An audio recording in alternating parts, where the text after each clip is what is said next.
No zipper, no collar, no buttons, cut on sleeves without cuffs, simple but beautiful bias-bound neckline. I wanted to make a super basic and usable project for someone who wants to venture into garment sewing. Also, this top is going to be used as a base pattern for more projects to come. I hope there is something useful for you in this video. I made this pattern downloadable for free and the link is in the description box below. Print out the first page on 100% scale and check the test square size.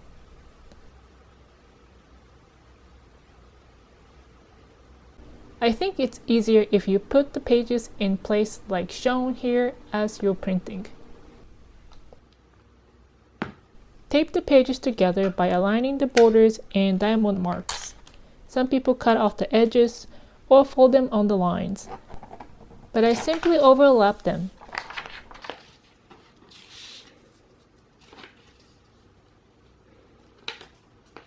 There's no need to tape the entire edge, but try to tape the corners and where the pattern lines are.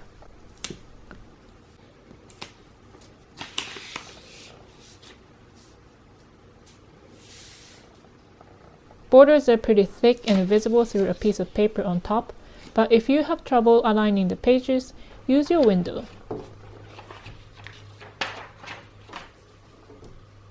It's easy to align the pages this way, but a bit harder to tape. Or fold the corners like this to match with the corners printed on the bottom page.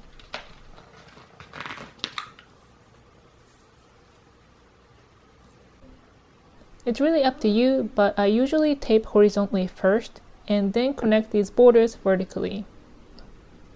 There is no need to join in the middle because the left side and the right side are separate pattern pieces. This is the center front. Black lines represent where you sew and shadow represents the seam allowance, which is the extra fabric needed so the seams don't fall apart. Cut on the edges of the gray shadow. You can use paper scissors or craft knife, but don't use your fabric scissors because cutting paper will dull your fabric scissors. If you make mistakes like this, just tape over it and cut the correct line.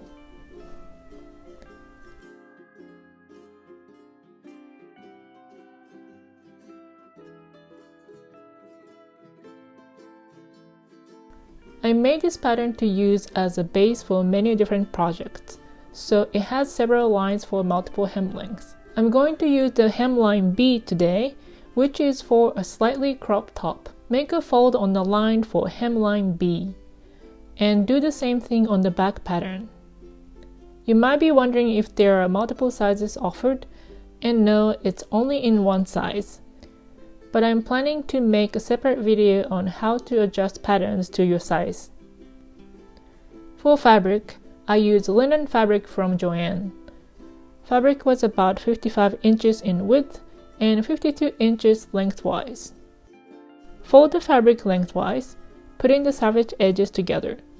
Place the folded edge closer to you.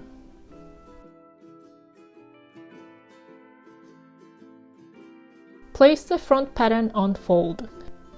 Since this pattern is for multiple uses, the center front edge has seam allowances printed on, but when you cut pieces on fold, you don't need seam allowances on the folded edge. Align the center front line with the folded edge of the fabric as shown.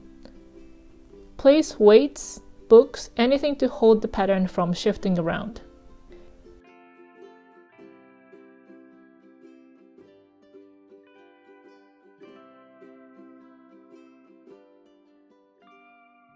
Add 1-inch seam allowance to the hemline and then cut your fabric with fabric scissors. Keep the bottom blade on the table so that your hand is stable and you don't lift the fabric from the table too much. If you have a cutting mat under the fabric, you can also use a rotary cutter.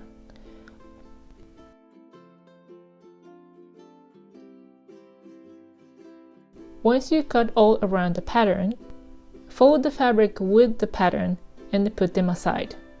This way, you are not confused with which pattern you've already cut out. Back pattern is also cut out on fold. Usually I cut out all the pieces in the same direction because some fabrics have directional patterns, or even some solid fabric reflect light differently if pieces are cut in different directions. I flipped the back pattern piece so it's easier to see in the video, and you can also do this if your fabric doesn't have a direction. Don't forget to add 1-inch seam allowance to the bottom.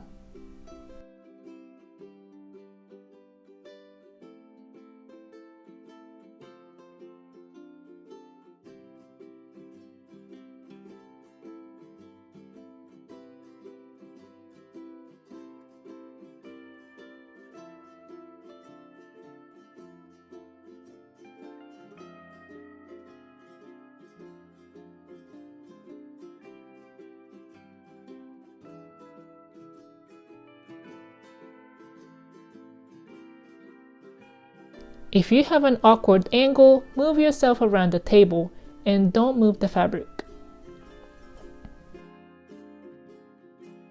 This is not my finest work, but it's close enough. Try to be as accurate as possible in every step, but don't stress over perfection.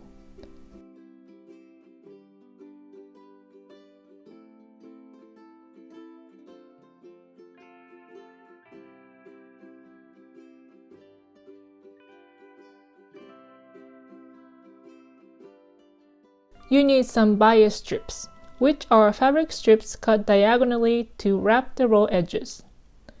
Bias strips are cut on 45-degree angle.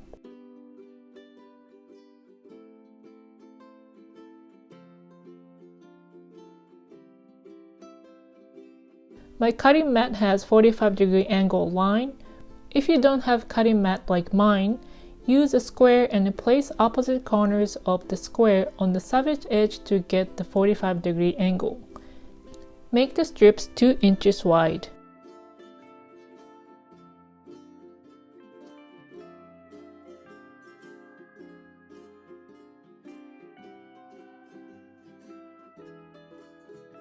After cutting, you want to serge the edges.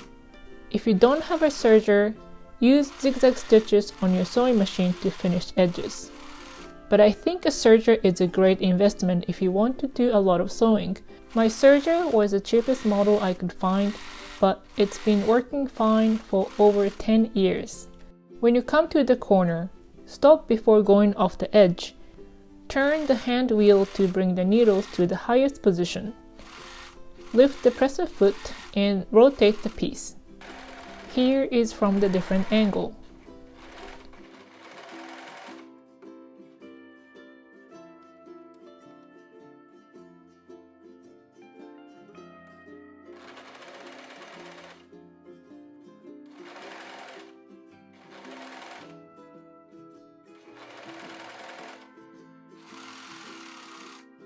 Start serging from one neck point and finish at the other neck point.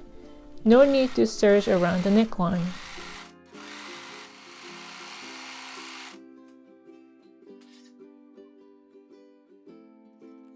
Before sewing the front and the back together, fold the sleeve hems and the bottom hems. Here I'm forgetting that I gave 1 inch to the sleeve hem and measuring 1/2 inch, but the idea is the same. It's easier to press the hem while the pieces are flat. So do as much pressing as you can before you start sewing things together.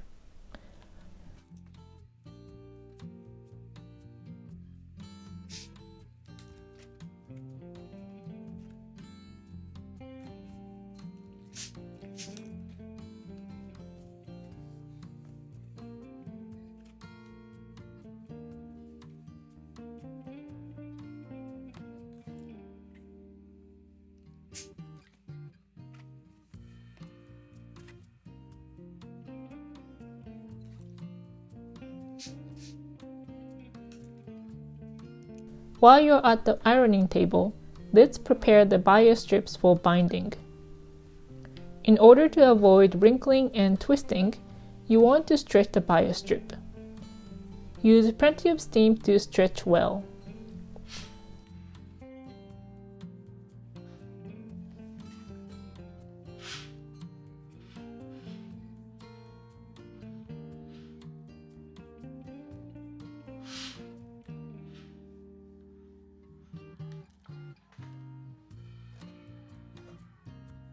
After stretching, bio strips are narrower than they started. It depends on fabric, but this time my bio strips lost almost 3/8 of an inch in width. This is why you always want to cut out wider bio strips than you need. With right sides together, which is hard to see with this fabric, but put good size of the fabric together and pin. Do this on a flat surface so you are not skewing the shape of the cut pieces. Once fabric is cut, it's easy for the fabric to stretch out of shape, especially the diagonally cut edges like necklines.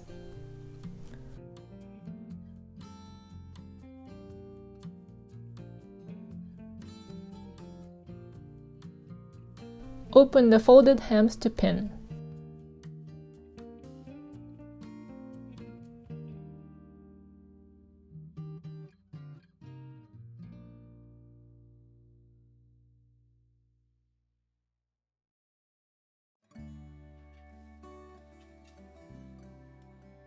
Sew with 1/2 inch seam allowance.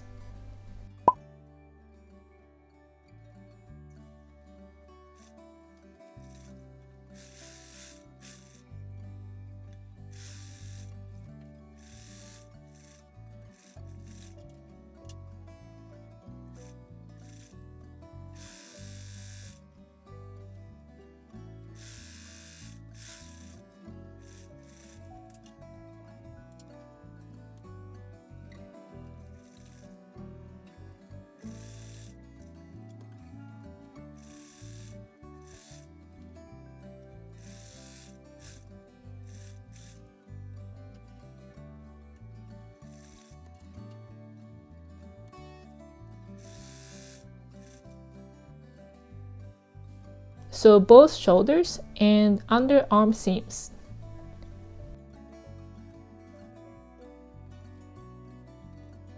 Press the seam allowances open with your iron.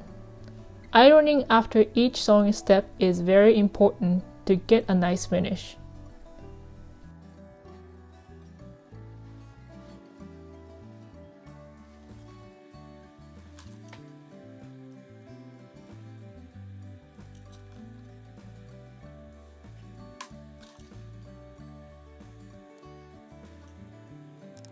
Underarm seams are a bit tricky to iron, but do as much as you can and try to stretch the seam allowance a little so it lays nicely.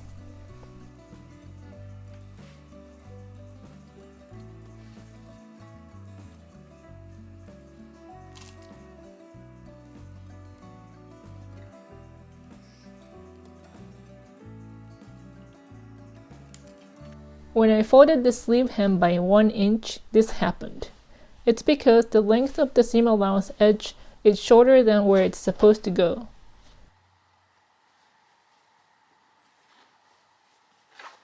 To fix this, fold the hem as shown and redraw the line to mimic the underarm seam.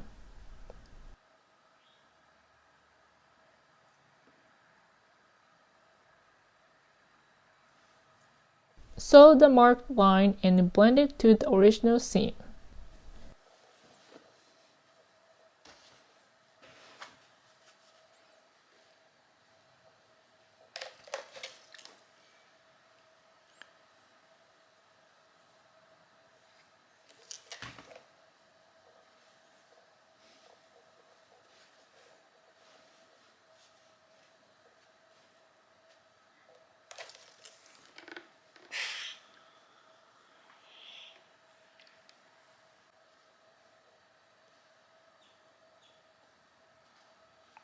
Stitch about 7/8 of an inch from the edge on sleeve hems and the bottom hem. I use masking tape as a guide to keep the even distance between stitches and folded edges. There is something called magnetic stitch guide, which is very convenient, but it does not stick to my sewing machine. When you are sewing a long distance, the fabric on top and the fabric on the bottom will start shifting around and you end up with uneven length of the two layers.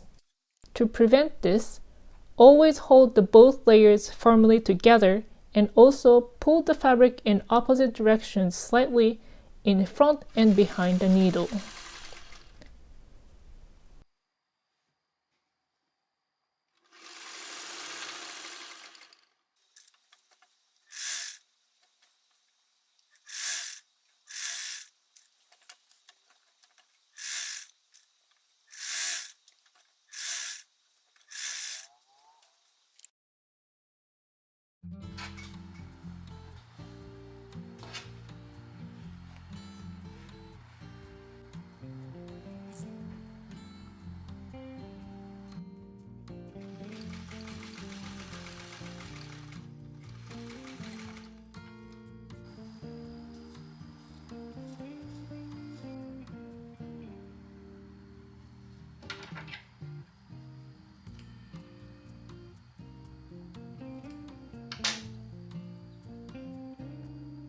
Flip the garment inside out.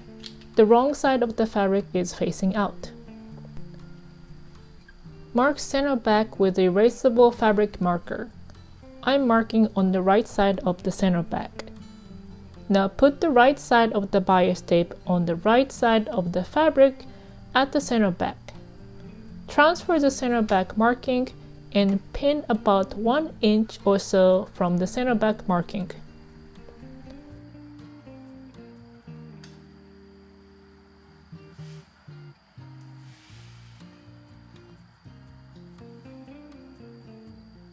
Place the needle ½ inch from the edge and at the pin. Take out the pin and sew about 1 inch.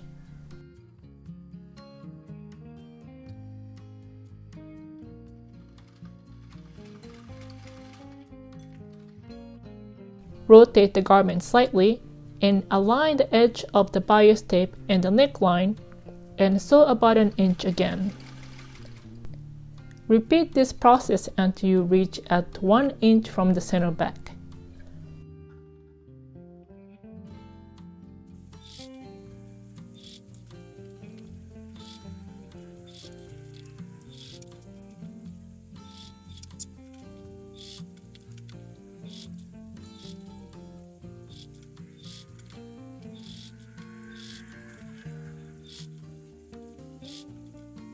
I am not done with the stitch yet, but I realized that I made a mistake. I put the wrong side of the bias tape on the right side of the garment, when I was supposed to put the both right sides together. Instead of unpicking the neckline seam, I decided to fix the connecting seam of the bias strip.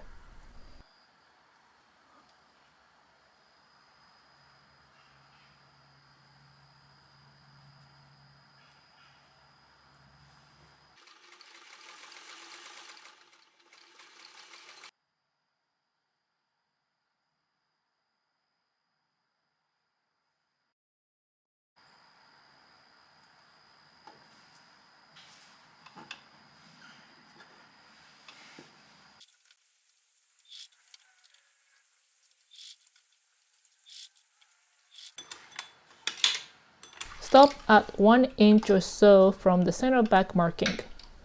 Lay the bias strip on the rest of the path naturally and mark the center back.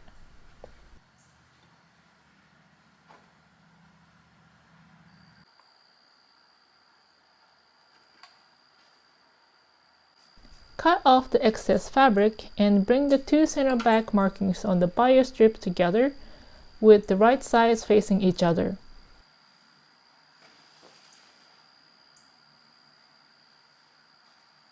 Connect the both ends of the bias strip at the center back marking.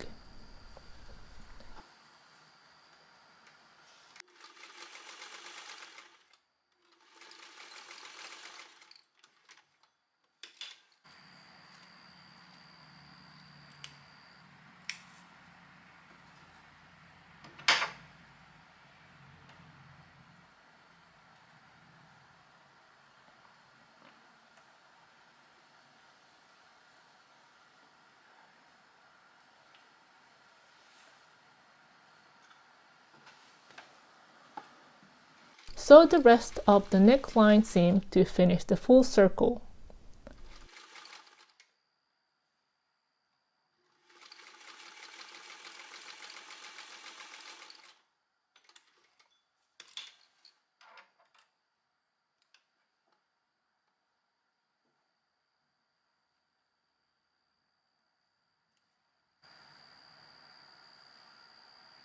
trim the 1/2-inch seam allowances of both neckline and the bias strip into about 1/4 of an inch.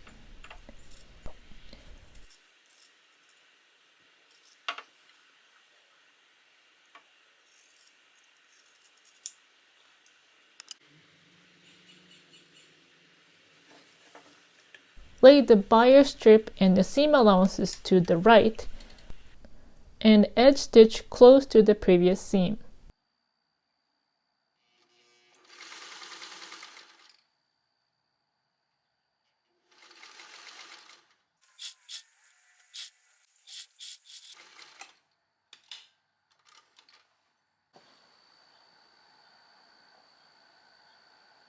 Measure about 5/8 of an inch from the seam and make markings all around and cut on the markings to trim the bias strip evenly.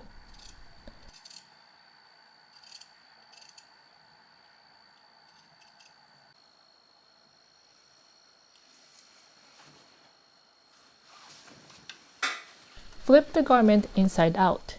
Now the right side of the garment is facing out.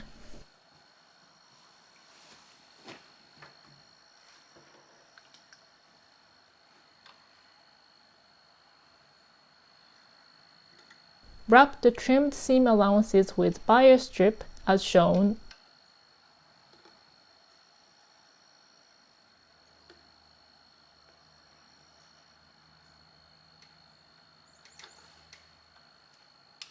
and stitch.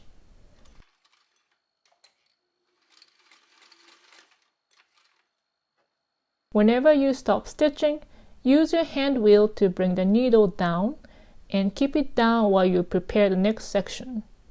This way your stitches won't shift around.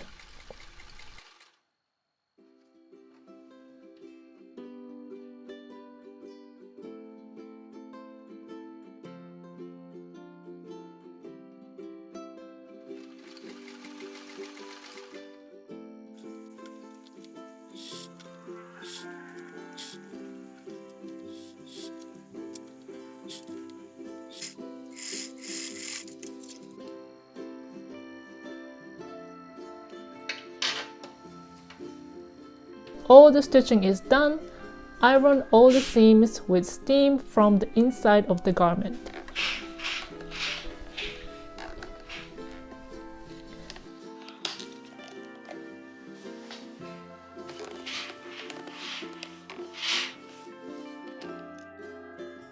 If you found this video helpful, please hit the like button before you leave, because liking videos really help my channel and help me spread the sewing love. Thank you for watching and have a great day.